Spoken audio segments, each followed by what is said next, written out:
It's your Locked On Flyers podcast for Friday, December 23rd, your daily dose of Flyers news, analysis, and high quality content. I think it's very fortuitous that Leafs game happened on a day where we're celebrating Festivus and can air our grievances, Oh Russ. yeah, there's a few. All right, we are going to get into it, plus preview the matchup against the Canes, all on today's show. Your Locked On Flyers, your daily podcast on the Philadelphia Flyers. Part of the Locked On Podcast Network, your team every day.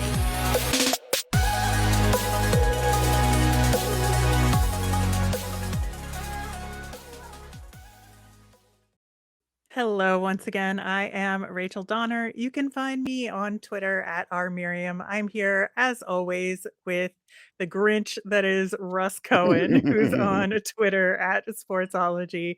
Thanks for making us your first listen every day. You can follow us on Twitter and Instagram at Lockdown Flyers. That's where you'll keep up to date on all the Flyers news and our episodes. You can also email us at lockdownflyers@gmail.com.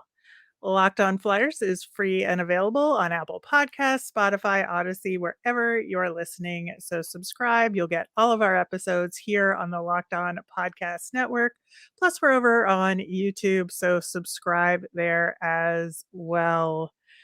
Russ, I have very mixed emotions about that game against the Leafs because for so much of it, it was exactly what we expected in Yeah. terms of just those Leafs forwards, the big four, the whole first couple of lines and whatnot, just dominating the game. They dominated in possession and shots. It was brutal for a very long time. But at the same time, the Flyers had opportunity that they just seemed to waste. And it was hmm so frustrating. All of it all at once. Yeah, like the Leafs gave them some opportunity in the third period for sure. Before that, they were doing a pretty good job of dominating. The first thing I have to talk about is the Flyers power play. Like D'Angelo scored, that was great. We've been talking about it. We need to see that. But the other part of the power play that's just maddening is the Mitch Marner, shorthanded opportunity because we called it. It's easy to Mhm. call. If I'm an opposing team, I could get two of those a game, one or two of those a game, based on the fact that when the Flyers are doing their power play and their defensemen are in so deep, it is so easy to make this happen. It's laughable. Like it's just I don't understand how they can't defend against it. If you know what, if you have to go back to If an you old know it's happening, yeah. right? Yeah, I mean, you're watching the film, as Torts would say, and it's easy to do, and it's happening against your team. Okay, so there's that. Um, as far as play, there was some good play out there. Konecny had a good game. Tippett was trying. It just didn't fall for him tonight. That's fine. Frost had a great goal. That was really good. The the Kevin Hayes situation, and it is a situation. Uh, he played a lot of minutes this time, a lot more than last game because Torts piled him on, and Yep. then Torts, had him on every power play. It was over 4 minutes of power play time. He only had one registered shot on goal, one, and then there was something else you noticed, and then we'll chat about that. Well, yeah, I mean, I do wanna go back and talk about, TK, Frost, and Tippett and all that Yeah, because they did yeah, yeah, have good games, and we'll get they to did. it, but yeah, I do wanna talk about this Kevin Hayes situation because it was very, very clear to me this entire game that Tortorella was putting Kevin Hayes out in every single key situation. He was on that top power play unit that they put out that I didn't think they should put out on the 5-on-3 because they weren't getting the puck movement that they needed to. You saw it in the first power play, and sure enough, they blew Yeah, most of the power play yeah. and didn't get the second unit in until it was 5-on-4. And then lo and behold, the 5-on-4 unit looks much better. hmm And Kevin Hayes was a huge part of it. I think I remember that one shot specifically because I remember thinking, "Oh, that's one thing he's done well this game. One thing." I think he had Yeah. one other good pass too that he made on the power play that I was like, "All right, Kevin, you tried there."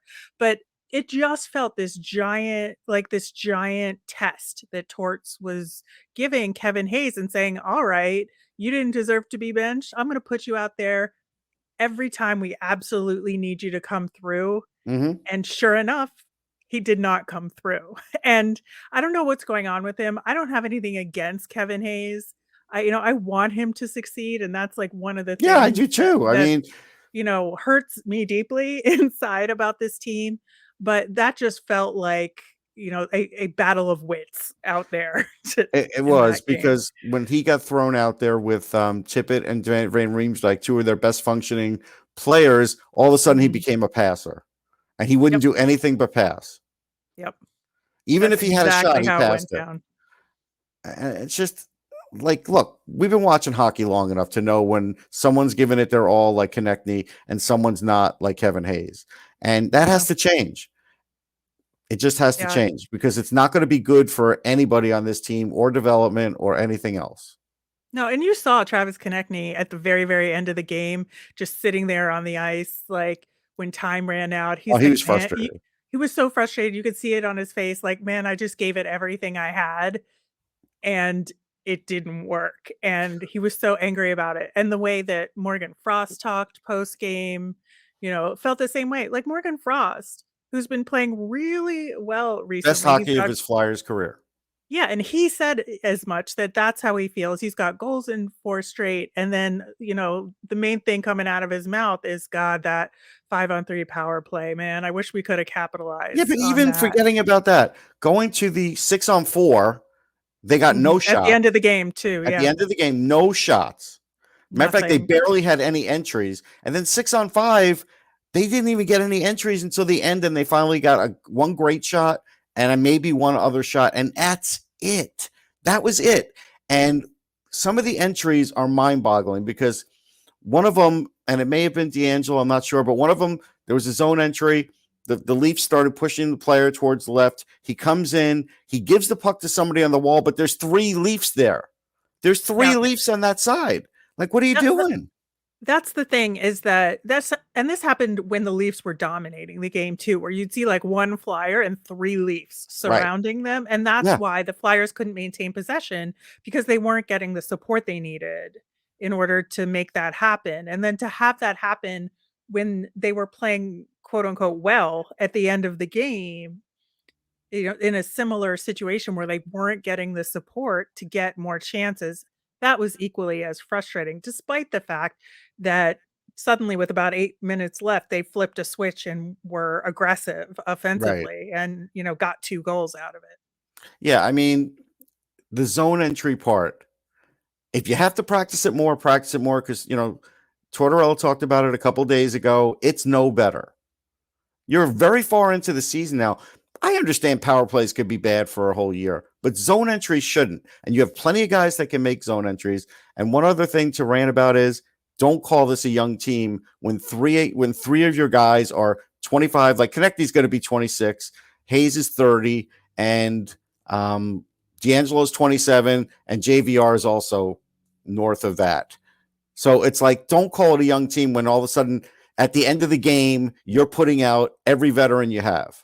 So this isn't a young team. It's a mix, and it's a bad mix. That's what it is. Yeah, I don't know if it's being called a young No, team no, he called it a versus. young team in the post game the other day. Like that's Oh, and Torts is. Torts did, like, and that was what I Yeah, talked no, about the rebranding. We're gonna make mistakes. We're a young team. No, you have young players on this team that somehow some worked into the lineup because of injury and some worked into the lineup because they were good.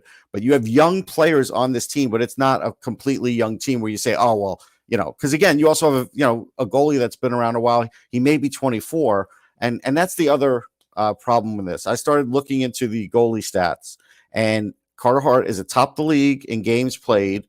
He has faced the most shots. You tell me why in the world on a team that is not competitive he should be playing like this. yeah. I mean, we talked about this, that they should have put Urson in against Columbus, right? Mm-hmm. That was the perfect opportunity to do that, and for some reason, they just could not, uh, find a way to put him in, and maybe they felt nervous because it wasn't Felix Sandstrom or something, but that was just a mistake because I really feel like we needed not that Carter Hart played badly, but because of this 2-game stretch of the Leafs and the Canes, like, I mean, we'll talk about the Canes game and Yeah, why I yeah. think they might put Urson or Sandstrom in if he's feeling better, right? But in the next segment, but I think that it's slowly catching up with Carter Hart and, like, not his fault No, at all, no. and, he played tremendously in this game considering how many shots he needed to face, relative, and, we really have the right to question this team on their goaltending choices. Yeah, I mean, I kind of question whether this is all Kim Dillaba's doing, like, because Torts will just say, "Well, it's up to him." It doesn't seem like it's that way. I just have to say, it doesn't seem like the way they're mapping it out is it. That's how it's working out. Yeah. Well, I I think there's a lot to think about with this game, and unfortunately, it's a quick turnaround It to is. be playing Carolina, and we are going to get to that coming up next. And now an important message from the National Highway Traffic Safety Administration. You're hanging out with some friends and putting back a few drinks. A few becomes a few too many. As the evening comes to an end and people start to head out, you think of calling for a ride. Nah. You live nearby. You can make it home okay. It's no big deal. What are the odds you get pulled over anyway? And even so, what's the worst that could happen? Your insurance goes up, you lose your license, you lose your job, you total your car, you kill someone. Everyone knows the risks of driving drunk, and the results are tragic and often deadly. However, that still doesn't stop everyone from getting behind the wheel while under the influence. That's why police officers are out there right now looking for impaired drivers on our roads to save lives. So if you think you're okay to drive after a few drinks, think again. Play it safe and plan ahead to get a ride. It only takes one mistake to change your life or someone else's forever. Drive sober or get pulled over. Check out the Locked On Sports Today podcast. From the games that matter the most to the biggest stories in sports, go beyond the scoreboard and behind the scenes with local experts and insights only Locked On can provide. Locked On Sports Today, available wherever you get your podcasts. Russ, I want to continue this goaltending conversation because now the Flyers are facing the Canes, who are also coming off a back to back playing versus the Pens. Obviously, we don't know the outcome of Or that who's in that? game. Yeah, well, yeah, as of recording, but I think that we could be seeing Antti Ranta in this Mm-hmm. game against the Flyers. It would make sense for the Canes, right? Right. So that could be, one would think, an opportunity to see either Sam Ersson or if Felix Sandstrom is feeling better, put him in net, even though it is Carolina, who, Mm-hmm. is on a pretty good run right now. We'll get into that. But I think that, if you want to just look at pure goaltending matchups, you probably could put Sandstrom in. Yeah, I mean, at some point you have to. You have to Mhm. start playing these guys. You can't keep, running Carter Hart out there, especially after like 49 save performances game after game, and give him, he's had a tight window here. And I just don't think it's good. I mean, again, he may be a veteran, but he is still 24 also. So the mental part of his game isn't fully complete. Like, that's something where, you don't want to see him get burnt out. Guys who are up at the league lead with games, or I looked it up, they're all like 27 years old, 27, 29. Those guys have been through the wars. Like, they know, even mentally, it's a little bit better than, Hart's in a good mental place compared to a couple of years ago, but still, you don't want to mess with that. That's what I caution against. Yeah. Ati Ranta is in versus the Pens. So Oh boy. just found that out. So that kind of throws a wrench in what we just said. But It does. at the same time, you're right on the general principle. Like, we got to see the backup at some point, and so we shall see what they decide to do. But I just don't think putting Carter Hart in for this makes any sense whatsoever. It makes no sense. Like, think about the long-term part of this. If you get killed one game, you get killed one game. You had him in against the Leafs. He kept it close, and he did keep it close. Yep. So, had Marner scored on that initial shorthanded opportunity, who knows what would have happened with that game? Yeah. Yeah. Well, if the Flyers had scored on the 5-on-3, who knows what it would have That's true. can play that what if game all day. But with the Canes, I think that the first thing is we're kind of lucky in the sense that the Flyers at least have a few more hours rest than the Canes will have had because they're Mhm. playing on back-to-back nights.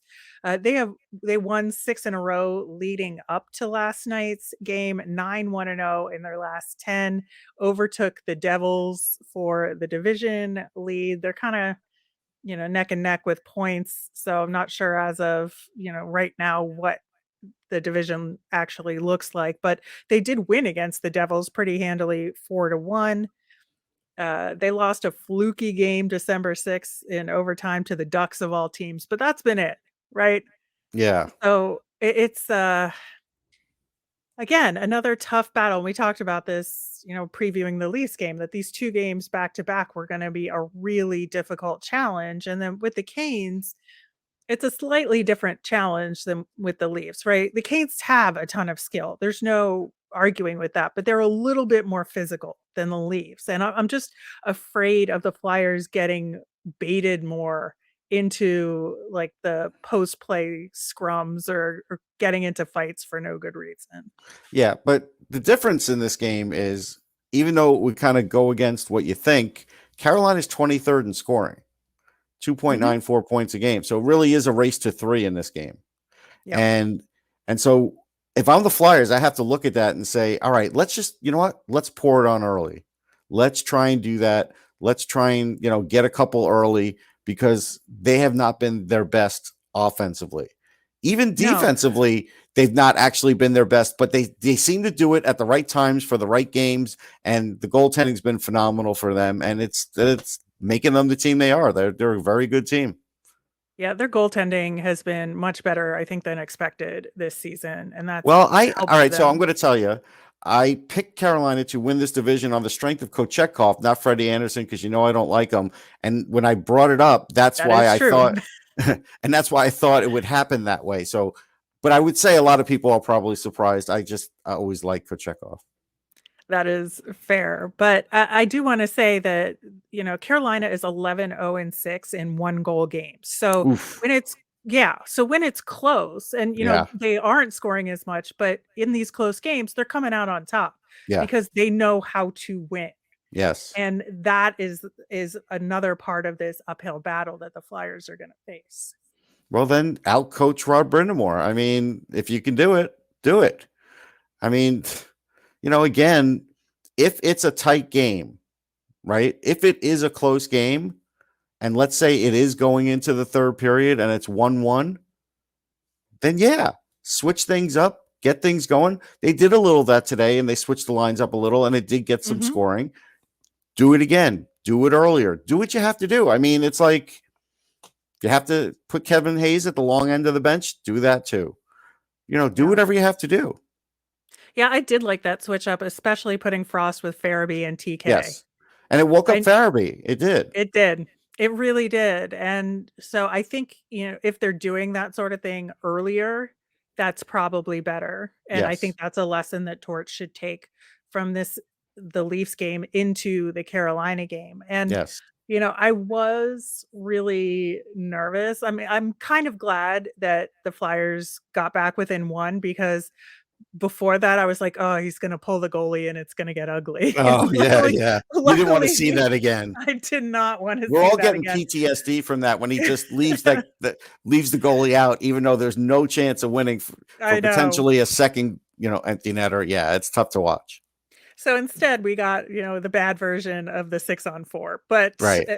and that penalty at the end, which was question mark, but, uh, we won't get into But that. again, even so, Farabee can't be that aggressive when it's late in the game, and Yeah. he was mad about the Liljegren high hit before that. So I think that's what precipitated that. All right. Well, we are not going to get to breaking down the Carolina game on Monday. That will be on Tuesday because we'll have a special episode to preview the World Junior Tournament that will be in your feeds tomorrow on Saturday with Chris Enjoy Spears. that. So We worked hard on it. It was great. yeah, really good conversation. So look forward to bringing that to you. And we'll be back on Tuesday to talk about that Canes game. But in the meantime, it's Festivus. And we have some additional grievances. I know we just had a lot of grievances about the Leafs game on the show so far, but we're going to talk about our Festivus airing of the grievances next. Okay, Russ, I'm sure this is your favorite day of the year. Like if I I had to love pick it. a day other than your birthday, I would say I would say Festivus would be Russ Cohen's favorite day of the year. So, in terms of Flyers specific grievances, like what do you got? First one is, even after the Flyers tweeted a picture of menorah and said, Happy Hanukkah, they've still yet to show a menorah in any of the holiday stuff at the rink. That is a big Uh, grievance for me. It's like, why it's not? too late now because they're on the road for the No, but the last game they had another one of their holiday spectaculars. Why not? Why can't you do that? I don't understand. You're not serving just one part of your fan base.